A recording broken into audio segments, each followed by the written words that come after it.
আওয়ামী লীগের কাছে কোনো কিছুই নিরাপদ না, বিএনপির কাছে যেটা নিরাপদ।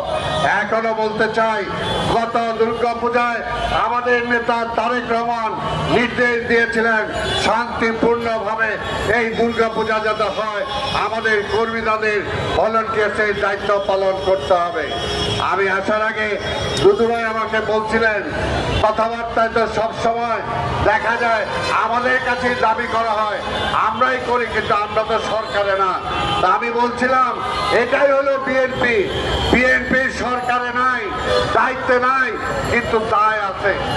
বিএনপির দায়িত্বে নাই, কিন্তু দায় আছে, কারণ এই দেশটাকে আমরা ভালোবাসি, এই দেশের মানুষকে আমরা। জীবন অবাক না করলে কে করবে? 28% মিল্ক ফ্যাটের অবাক করার সাথে ফ্রেশ মিল্ক পাউডার। জীবন অবাক করুক প্রতিদিন।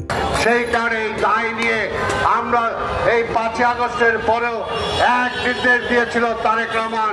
গত 17 বছর আমাদেরকে যেভাবে জ্বালিয়ে পুড়িয়ে মেরেছিল, গুলি করে মেরেছিল, হত্যা করেছিল, জখম করেছিল, পঙ্গু করেছিল, গুম করেছিল, জেলে দিয়েছিল, তারপরেও শেখ হাসিনা চলে যাওয়ার পরে তারেক রহমান নির্দেশ দিয়েছিলেন কোথাও একটা আগুন জ্বলবে না, কোথাও একটা তোমার জায়গা দখল হলেও তুমি দখল করতে যাবে না।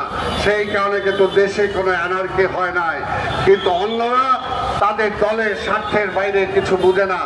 দল ছাড়া, দল ক্ষমতায় নিতে হবে, ভোগ করতে হবে, তারাই ভোগের রাজনীতি করে। বিএনপি ভোগের রাজনীতি করে না, বিএনপি ক্ষমতার রাজনীতি করে না। প্রধানমন্ত্রিত্ব ছেড়ে দিয়ে খালেদা জিয়া প্রমাণ করেছিলেন। এবারও তারেক রহমানকে সবাই বলেছিলেন ক্ষমতায় শেয়ার করার জন্য এই 5ই আগস্টের পরেও, কিন্তু তিনি বলেছেন না, আমরা একটা অন্তর্বর্তীকালীন সরকার চাই, একটা নির্বাচন হবে, সেই নির্বাচনে জনগণ রায় দিলেই আমরা ক্ষমতায় যাব, তা না হলে আমরা যাব না। এটা দিয়ে আমার তারেক রহমানও প্রমাণ করেছেন যে আমরা ক্ষমতার রাজনীতি করি না।